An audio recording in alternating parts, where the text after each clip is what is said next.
Yeah, so today we have the pleasure of having Mohammad Safarzadeh. Mohammad got his PhD from Johns Hopkins in 2016, and later he was a postdoc for 2 years at the Arizona State University, and has been at Harvard since 2018. And in between has also held a postdoc position at UC Santa Cruz. And his work cover a wide range of subjects, from the nature of dark matter to nature of gravitational wave sources. And today he's going to talk about binary black hole merger history and stochastic gravitational wave background. Please go ahead. Thank you, Fabio, and thank you for organizers for giving me the opportunity to present. And this research that we actually did a while ago, not that long ago, with Avi and Silvia Biscovino. And so I decided that I just talk about my most recent paper. And the basic question about that we're trying to address is that what is the cosmic history of binary black hole mergers? And to know this, we should start with cosmic star formation history. So in this plot, the schematic plot, I'm showing redshift on the x-axis and merger rate on y-axis. And let's assume we have the white line shows the cosmic star formation history. We know the black holes will be born according to cosmic star formation history. However, they will merge with a delay, because when they are born, they need to shrink, and this shrinking of their orbit, if they are in a binary system, takes place because of the emission of gravitational waves, in which they lose angular momentum and then eventually coalesce. However, we don't know what is the shape of this so-called delay time distribution, whether, for example, are the black hole binaries, when they merge, how delayed are they with respect to their birth time? And there are different ways to parameterize this function. And the most simplest way is to assume a power law, which basically says that if you have a population of black holes, they are born according to a distribution in initial separations. That distribution in initial separations predict the distribution in merging time. And it can go as t to the minus 1. It can be shallower, or it can be steeper than t to the minus 1. And well, if it is steeper, they tend to merge faster. If it is shallower, they tend to merge in a longer time scales. Also, we don't know about what is the minimum time or the smallest separation that the black hole binaries are born. And this T min can also impact the distribution of merging times. Folding, this is the simplest way you can parameterize the delay time distribution. And folding all of it in, we get a wide range of predicted merger time, measure rates for binary black holes. So in this plot, redshift on x-axis and measure rate density on y-axis, we normalize all the predicted binary black hole merger rates in the local universe to a number, let's say 30 per gigaparsec cube per year. These different delay time distributions, as you can see, predict a wide range of shapes. And the question is, can we tell apart? Do we know how the black hole binary black hole merger rate evolves with redshift? So the main issue at the moment is that for LIGO, we can only reach to redshift around, let's say, 0.2, 0.3 for detecting the individual black holes. And most of these mergers actually go undetected.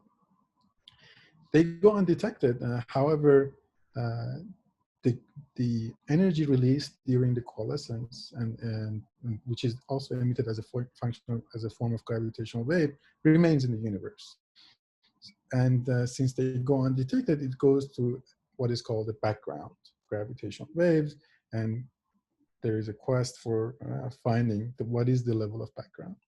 So in this talk, we argue that there is a way, actually, without detecting individual binary black holes, to actually constrain what is the underlying binary black hole distribution, whether it is short or whether it is long, through the search for stochastic gravitational wave backgrounds. And the idea is simple. The idea is that, well, one defines the fraction of energy density of the universe in gravitational waves over the critical energy density of the universe, we define as omega GW. So the task is actually to say, what is omega GW? If we have a short delay time distribution, as I showed in the previous plot, there's a lot of binary black hole mergers that's happening in the universe. Therefore, the omega GW will be a much higher level than if the delay time is long. And there's a more technical way to define this, and it is basically defined as a function of frequency. And it's basically the same definition, but it's just a function of frequency in that you have a merger rate. In the second equation, it's shown by R. You have a merger rate that I showed you on those, like the blue line or the green lines that I showed you before. You have a merger rate. You basically integrate that merger rate over redshift. But at each redshift, you know, what is the energy per unit frequency that is emitted in gravitational waves from a given source. And then you take into account the redshifting, and you get a number. You get a number as a function of frequency for how much energy in gravitational wave has been emitted. And then you plot it. You plot it and see what you get. Before I get into this is actually to give you like what is this number? What do we expect this number to be? This is a compilation of the energy density of the universe in various components from a Fukugita and Peebles 2004. This nice plot is done by Brice Menard. This shows, for example, the dark energy at 75%, dark matter at 20%, baryonic matter at about 5%. And then it is broken down into subcomponents. For example, CMB is around 10 to the minus 4, and gravitational waves are around 10 to the minus 8.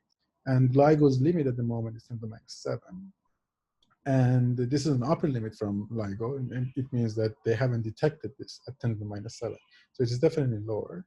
So the question is, can this non-detection inform us about the merger history? Can we just use the non-detection as an information?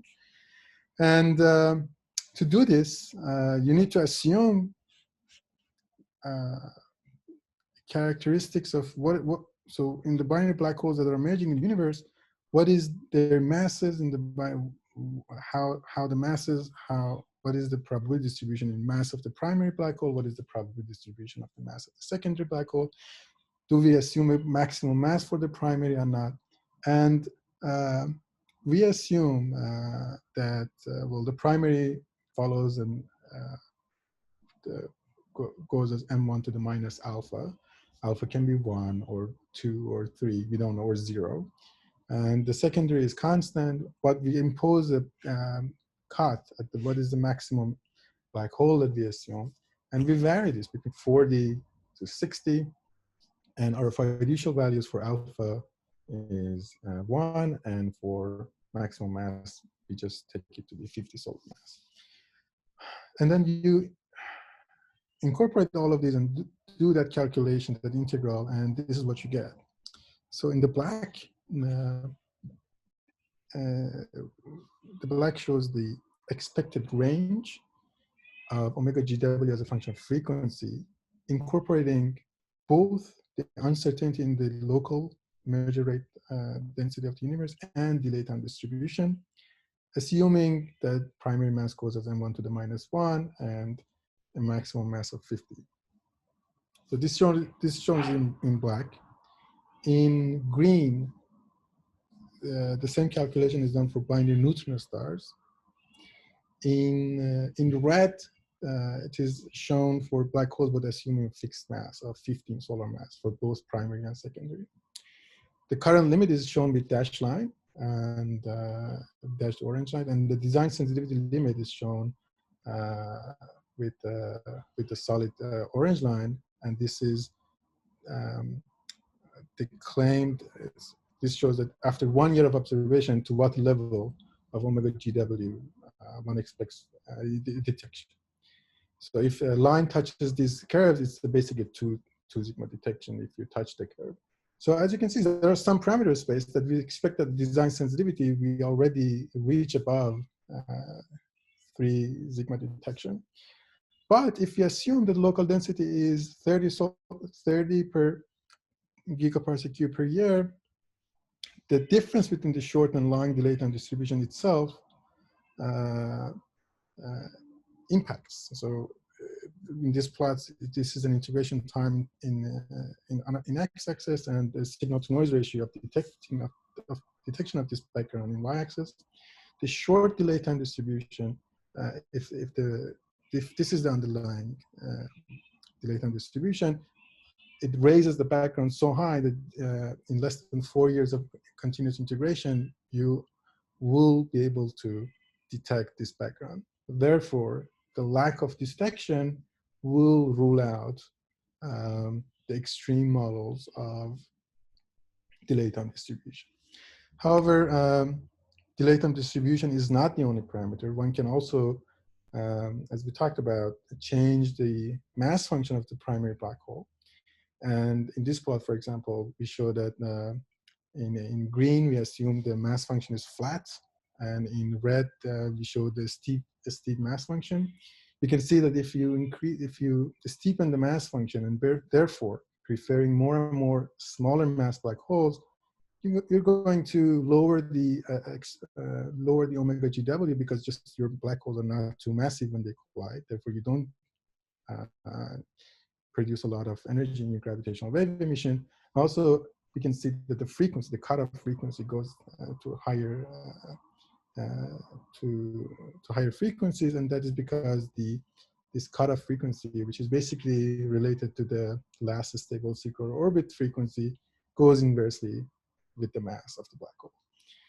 So this, for example, shows that this is one on top of delay time distribution. This can also play a role, and also the maximum mass itself can play a similar role in that if you allow for more and more massive cutoff for the mass of the black hole, you can push this expected gravitational wave background to a higher and higher level.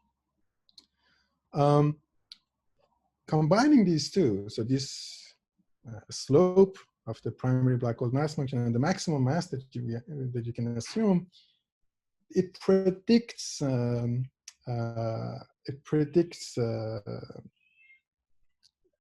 like how it tells you what is the integration time you need to detect the background.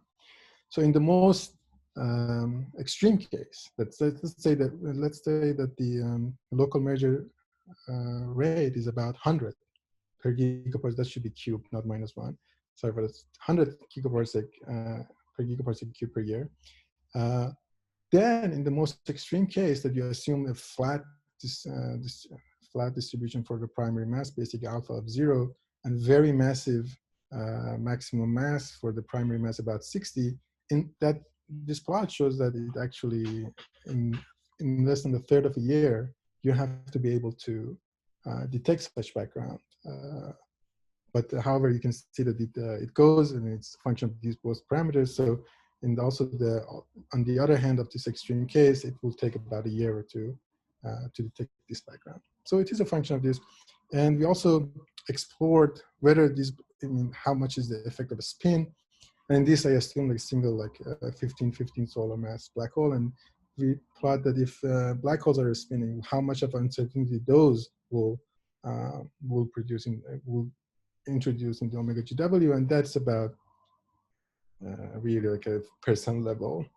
Although it pushes the cutoff frequency to higher and higher frequencies because of the fact that the ISCO radius shrinks for spinning black holes. So this is what you can do with LIGO, and of course we are expecting the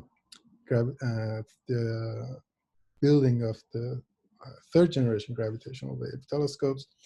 And this is a nice plot by Salvo Vitale where the slices show redshift slices, like these circles show the redshift, and on the left it shows for neutrinos and neutrons, on the right it shows for black holes.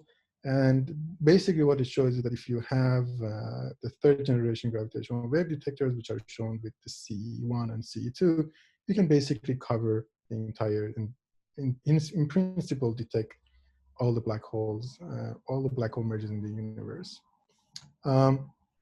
However, so what are these telescopes? There's Cosmic Explorer, which is basically LIGO, but instead of 4 kilometers of an arm, it is a 40-kilometer arm. And there is another European counterpart, which is Einstein telescope, which is a triangle of each arm length is about 10 kilometers. And these are the upcoming, most worked on gravitational wave detectors. And so how are they going to help us? So people expect to see, for example, black hole mergers at redshift. I mean, people claim that these third generation gravitational wave detectors can detect binary black hole mergers at redshift 10, but are there any black hole mergers at redshift 10? There might be nothing happening at redshift 10, and that is because that all of if the underlying delay time is long, there's nothing happening at high redshift. All the black hole binary mergers are shifted to the lower and lower redshift.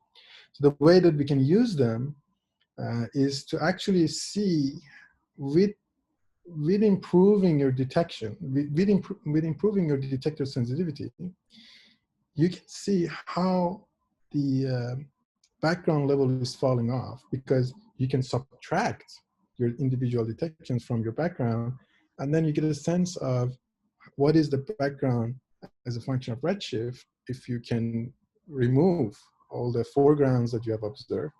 And depending on how fast this drops, we can conclude that is there going to be any source at redshift above 5, for example, or not. And so I think this is also a novel method that you might improve your detector sensitivity, and then you might reach the conclusion that, oh, the underlying distributions seem to be too long, and therefore maybe I don't even need to invest in detectors such that it can reach to redshift. There is no source at redshift 10, by the way, like no black hole binary measuring at redshift 10, for example. This is a nice approach, and that we thought one is complementary to the other means that actually try to measure individual black hole binary black hole as a function of redshift. One can actually use the non-detection of the background as also another constraint, and therefore argue what the underlying binary black hole merger history ought to look like. In summary, the lack of detection is what we propose as a probe of BBH merger history. If we knew the basically, if we knew the delay time distribution, one can constrain the BBH population also this way, because as I showed you, it depends on what we assume for the maximum mass of the black hole, the mass function of the black hole. Although most of the uncertainty budget goes to delay time distribution, they nevertheless play a role. And also how fast this stochastic gravitational wave background level drop with redshift is also a powerful method to actually think about whether to what the next generation of instruments, of detectors we're going to build, how sensitive they ought to be in order to actually see the black hole binaries that merge in the universe. So I end here and I take any questions. Thank you very much.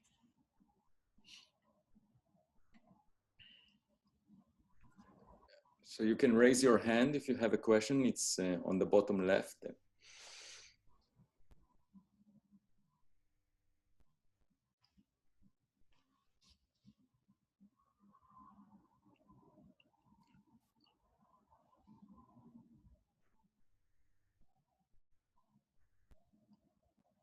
Looks like everything was clear, Mohammad.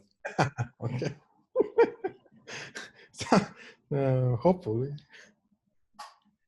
Okay.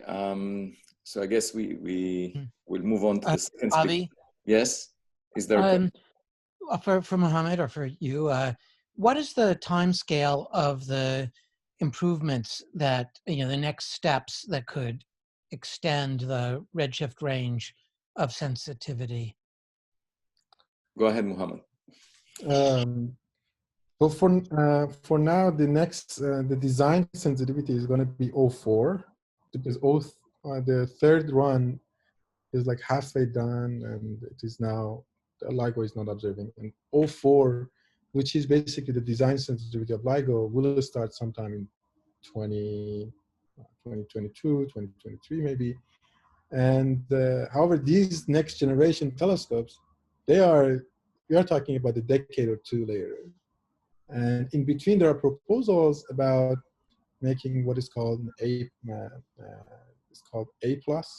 And I'm not sure exactly if this, I mean, how this is funded or not, but that will happen in between in less than a decade, hopefully. And that by itself, like if we reach the sensitivity of A+, we can already see how this is dropping with redshift.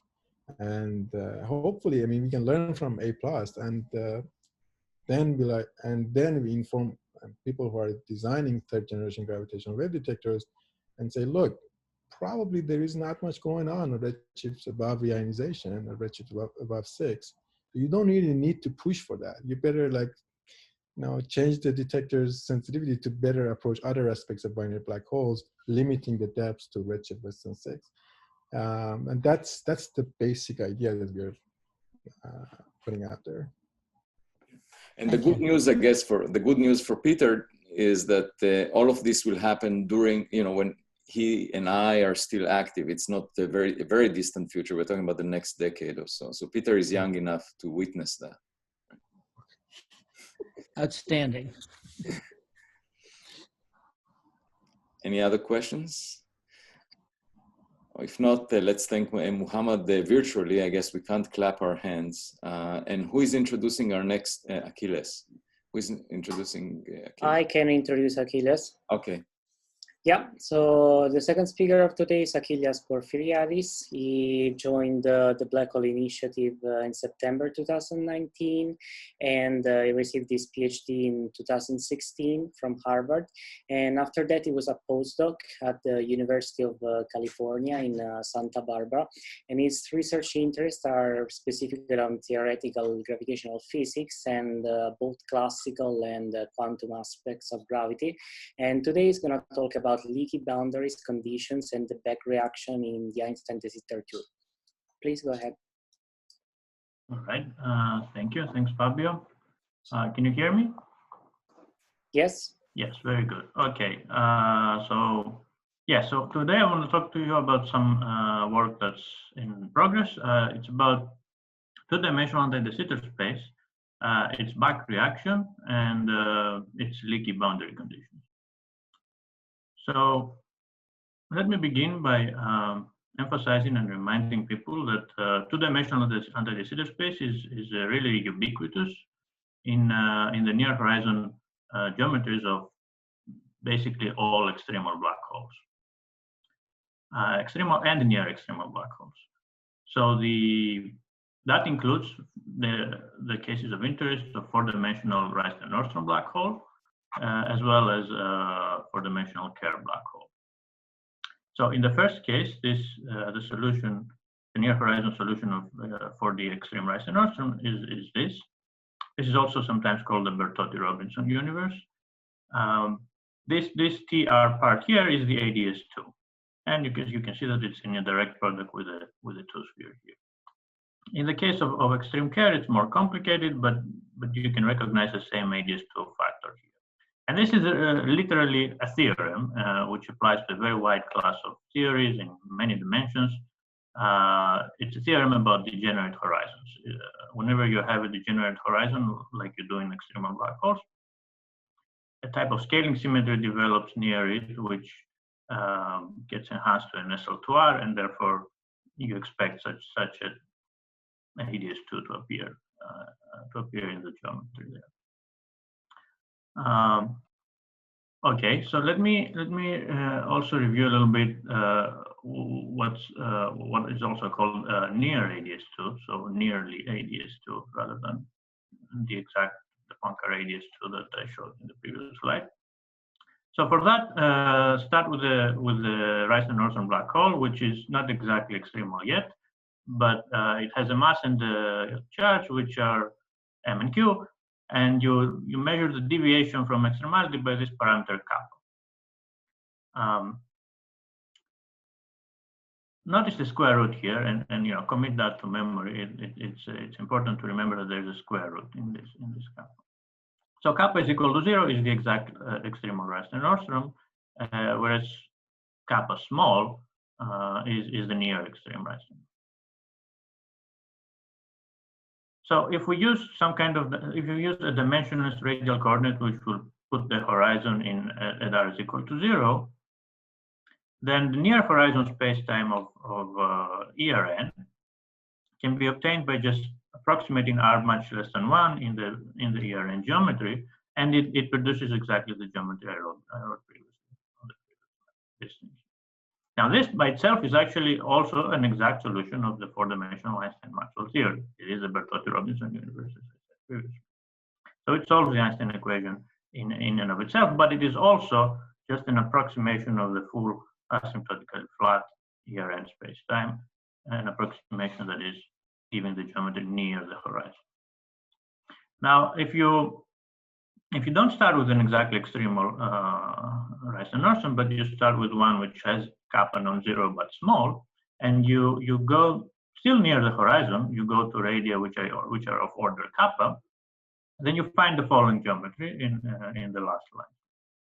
Now this as well solves the Einstein-Maxwell equation in and of itself.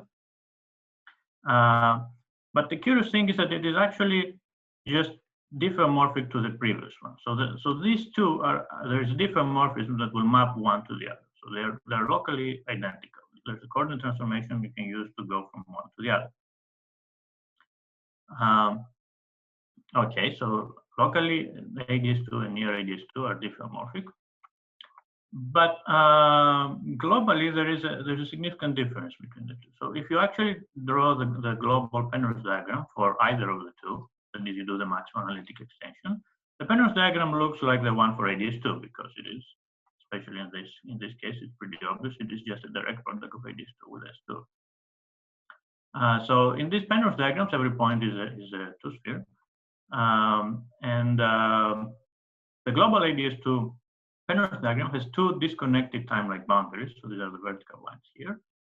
And then the first one, the thing I just called ADS2, and that's ADS2 in Poincare coordinates, covers in the global spacetime only a Poincare patch like this shaded region over here. Whereas the near ADS2 covers a smaller patch, which doesn't quite reach the other boundary. So this is how they appear in the global diagram. And if we think of the shaded triangle in each of these two cases as being the exterior of your black hole, then you're thinking of the extreme black hole in the left case and the near extreme black hole in the right case. So when you imagine that the asymptotically flat part is glued onto this shaded triangle, then you're imagining that you're studying the extremal Reisner-Nordstrom physics. Whereas if you imagine that you're attaching here the asymptotically flat region, then you're doing the near extreme. All right, and this picture is putting that in context. So if you have the full Penrose diagram of the extreme black hole, and this is the exterior region, for example, that you're interested in. So this is the extreme horizon of the black hole. Then this little area here is the shaded triangle in the previous picture, and this white area here is the far asymptotically. So in this talk, I'm only going to be interested in the exterior region of the black hole. So ignore everything that repeats above and below such a diagram. In the near extremal case, you get a similar picture. If this is the exterior of your black hole, this part is the near ADS2, and it glues onto the asymptotically flat part. All right. Okay, so now Right. Now let me tell you about the slogan that ADS2 has no dynamics. So this is a slogan that goes back at least to this paper. ADS2 has no dynamics. So you can see here all finite energy excitations of ADS2 cross S2 are suppressed. This is what this paper says by one of our illustrious PIs and other people. The same thing is that, so this would pertain to the near horizon of extreme Raster Nordstrom. There is then this paper, which is an entire paper about that same statement in the context of extreme care. Then the title is "No Dynamics in the Extremal Care Throat." Oh, so okay. And then for the mathematicians in this, there's this paper I found by Galloway and Graf, which is also talking about the rigidity theorem of asymptotically ADS2 cross S2 spacetime. So what is going on? I am talking about ADS2 cross S2 and the near horizon of extreme care is arising from the near horizon of familiar black holes, and then these other papers are telling us that there are no dynamics there. Okay, so what is going on is the following. So these no dynamics in ADS2 statements are statements about the back reaction in asymptotically ADS2 spacetime. If you read those papers carefully, they all have to talk about what they mean by asymptotically ADS2 spacetime. So for example, a question would be, suppose you start with a linear solution for, let's say, a scalar field, you're trying to add some energy. So you solve the linear Klein-Gordon equation on ADS2 cross S2, but you ask yourself, does that linear solution extend to a full non-linear solution of the Einstein-Maxwell plus scalar equation? And the answer is no, if you insist on imposing conditions such that your metrics, the solutions to this full nonlinear problem, are asymptotically ADS2. So, for example, you could insist that you impose Dirichlet boundary conditions on that time-like boundary of ADS2. Then the back reaction of this linear scalar field on the geometry would be so strong that it does not respect these Dirichlet boundary conditions, and it will destroy that boundary. And Dirichlet is not the only thing. You could define asymptotically ADS2 spacetimes with Neumann boundary conditions or various mixed boundary conditions. But in general, as long as you demand that the spacetime is asymptotically ADS2 in a natural sense, in particular that you don't allow any energy or anything coming leaking through that boundary, then you will find that there are no dynamics in that sense. I should also say that more recently, people are studying models of two-dimensional gravity, such as the Joukov-Teitelbaum theory. And in these models, they do allow a little more than that. They allow the ADS2 boundary itself to fluctuate. And so that's just adding a boundary type of degree of freedom, but no more. So they would also not allow any propagating any degrees of freedom in the bulk. But we are interested in ADS2 as it arises in the near horizon of black holes, extreme and near extreme black holes. And then this ADS2 is actually connected to an asymptotically flat region of this black hole. And we are thinking usually in 4D. In this talk, we're thinking in 4D. So what we need to allow and understand is various leaky type of boundary conditions at the gluing surface, so to speak, the would-be boundary of ADS2, such that dynamics is allowed and stuff is flowing in and out of the ADS2 region as it is just a region in an asymptotically flat space-time. So there is no puzzle here. ADS2 doesn't have any dynamics in that limited sense when you limit to solutions which are asymptotically ADS2. But if you are actually interested in cases which are asymptotically flat, the near horizon region does have dynamics. Okay. So, are there any questions? If there are any questions, that would be a good point to ask them. Otherwise, I'm going to proceed to the setup of the calculation. So, okay, so the setup is the following. So, in this talk, I'm going to consider the Einstein-Maxwell scalar theory. So you've got the Einstein equation here, the Maxwell equation, and there's also a scalar in the theory that satisfies the Klein-Gordon equation. And I'm going to start with the background, which is just the extreme Reissner-Nordstrom, which doesn't have any scalar field turned on. As I reviewed previously, the near horizon of that solution is ADS2 cross S2, and it solves these equations by itself as well. The subscript n here is supposed to mean near, so these are the near versions of the above. Okay, and so now let me set up a perturbative calculation where I turn on the scalar phi, which does not exist in the background, and I use epsilon to measure the size of the scalar that I turned on. So epsilon is just a small parameter that organizes the perturbative calculation. That is, a scalar field has an expansion. Now, for the metric and gauge field, there are at least two interesting setups to consider for studying the reaction of the metric once you turn on this scalar field. In the first case, you have a metric perturbation at order epsilon, whereas in the second case, the metric perturbation starts at order epsilon squared. So these are distinct cases, and they're choices. You can study both of these problems. In this talk, I will focus on the second one. But let me just say that in the first case,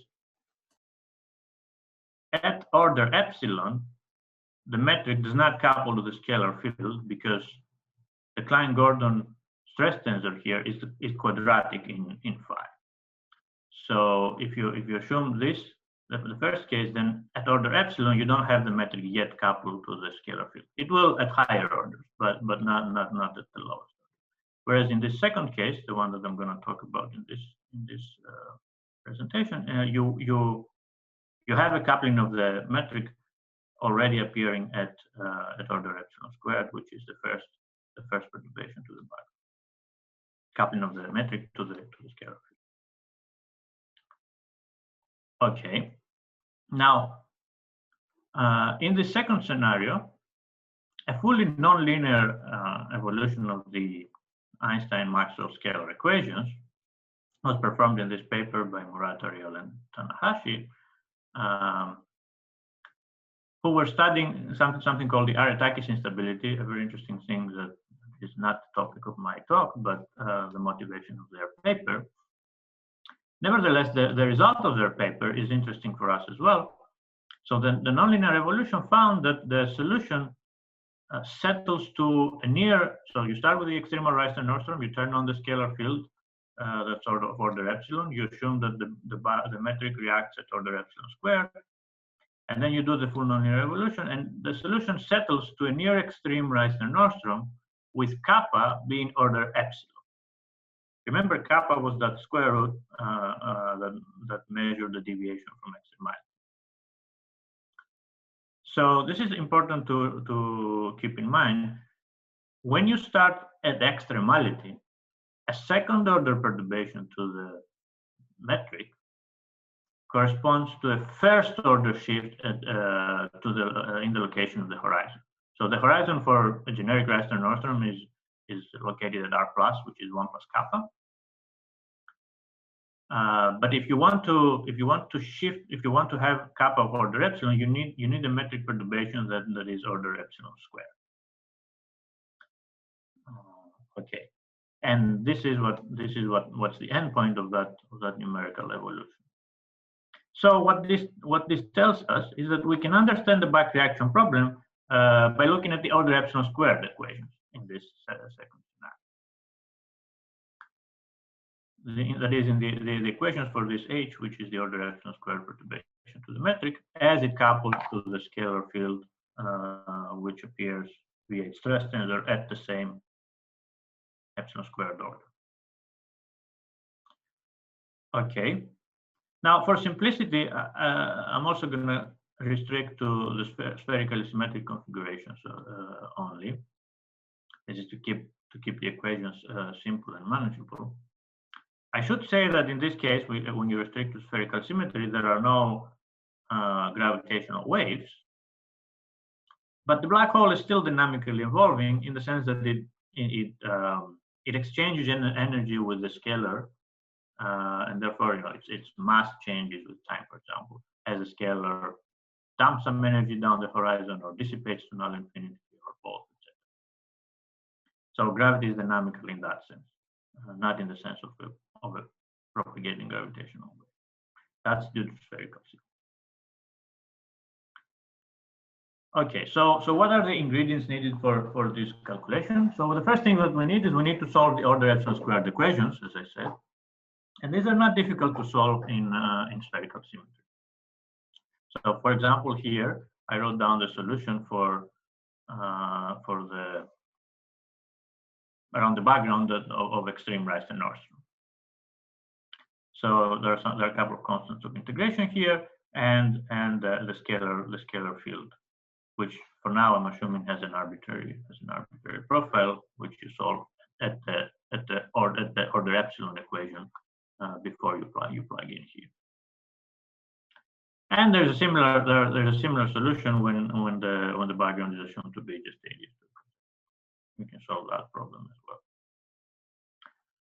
All right. Now, the second degree that you need is you need to understand how to match these ADS2 versus 2 solutions to the far solutions of the ERN problem. So matching near and far solutions, for that can be done by standard methods in Fourier space. So in Fourier space, if you use the method of matched asymptotic expansions, then you can match low energy ERN modes to the solutions of ADS2 cross S2. So roughly speaking, the picture is like that. You're solving a radial type of problem after you've moved to Fourier space. There is a near region, which is the ADS2 cross S2 region, and there's a far region near asymptotically flat infinity. The full thing is ERN, and there's an intermediate static region where not much is happening, but it overlaps with both near and far. And in each of these three regions, it's easy to solve the equations. Here they are the ADS2 cross S2 equations. In the other two cases, there are these approximations to the ERN equations. And then after you match the solutions in between in the overlapping regions, you can get the relation between your ADS2 cross S2 solution and what the solution looks like in the far region near null infinity. So to be a little more concrete, for example, consider the order epsilon equations, that the Klein-Gordon equation for the scalar field in ADS2. The general solution there is just this, ingoing and outgoing waves in the Poincare patch of ADS2. If you move to Fourier space, then the coefficients here, A1 and A2 near, are related to the coefficients of the far region solution, A1F, A2F, by this equation over here. So this is what, for example, what you get by doing this kind of procedure for the order epsilon solution for the scale. Okay, so putting these two kinds of ingredients together and dotting the I's and crossing the T's, I'm not gonna show more details in this talk. Some of them have to still be checked and verified. What you end up showing is that the picture is as follows. So this is the picture I want to leave you with. The take-home message that you should take from this is that the calculation realizes the following picture. So consider that you are starting with extreme Raster Nordstrom. So this is the black exterior region over here, and you're sending in from past a scalar wave packet with amplitude of order epsilon, And you're sending that onto the black hole. And let's imagine that it's so narrow that you can think of it as a pulse that enters the ADS2 cross S2 region. So this would be the ADS2 cross S2 region of the extreme rise in Nordstrom. You've sent in your pulse. It falls down the black hole, down the horizon of the black hole. But what happens is that the location of the horizon shifts by an order epsilon, and the new horizon is this green line here. So now this is a nearly ADS2 spacetime here. Remember the smaller wedge, the smaller shaded wedge that I was starting with, and it has a kappa, which is of order epsilon, and therefore what you end up with is a nearly extreme rise in Nordstrom. So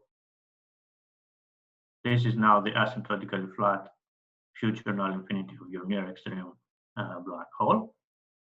And I drew here that, in this picture, basically kind of singularity has to form to the future.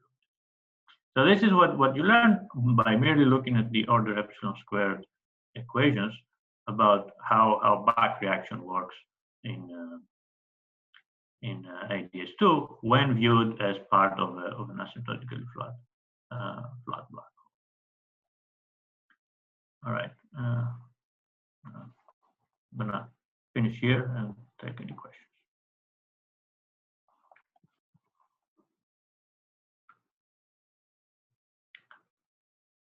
Okay, any questions to Achilles?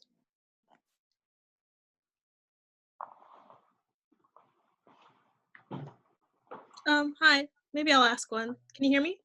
Yes. Okay, hi Achilleas, it's Delilah.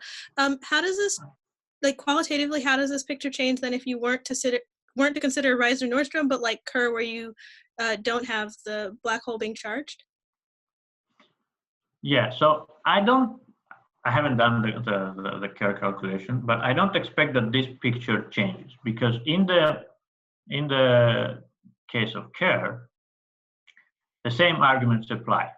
I don't know what the simplest calculation in that case would be, but this picture here would be identical if the strips here were neck, the near horizon of extreme Kerr, rather than just ADS2 cross S2.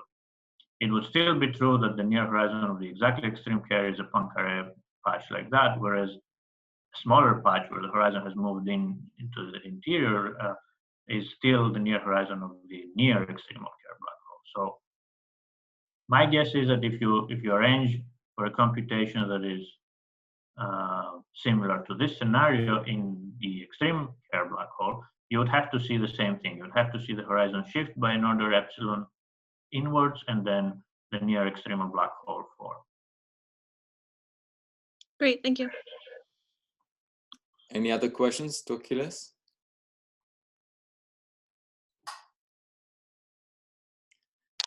Can I have another one? Yes, go ahead. Julius. I have a clarification. Thanks, Achilles. That was great. I enjoyed it a lot. I have a clarification question about the no dynamics claim in asymptotically ADS2 spacetimes. Mm-hmm. You said that those results work under Dirichlet boundary conditions, and you said that they work under most other conditions that people consider. But is there an explicit known example where the claim fails, or how does the situation look like? So what I was saying is that as long as you demand boundary conditions which makes sense to call them asymptotically ADS2, and for example, Neumann boundary conditions would still make sense to call them asymptotically ADS2. That is, as long as you are not allowing anything leak through that boundary because you're thinking that it's strictly an ADS2 boundary, the back reaction will be too strong to allow that boundary to exist with any boundary conditions of that sort. Now, in the cases where you allow the boundary itself to fluctuate a little bit, like the Jakiv-Teitelbaum theory, you're allowing a little more. But in those cases as well, in these 2D models, nothing leaks through that boundary. The boundary is allowed to fluctuate itself, so it can inject a little bit of energy or absorb a little bit of energy, but only to sort of towards the interior. So that was my statement about more than Dirichlet boundary conditions. So any boundary condition which thinks of the boundary as an actual boundary of the spacetime with nothing more existing outside of it will not allow any dynamics in the bulk. Thanks. That's helpful. Any other questions? Well, if not, we should mention that we will have another colloquium next week. I think that would be our last colloquium, if I remember correctly. Yes, it will be the last colloquium of the year, yes. Of the year. So we very much look forward to seeing all of you in a week. Stay safe and healthy. Thank you. Bye-bye. Bye-bye.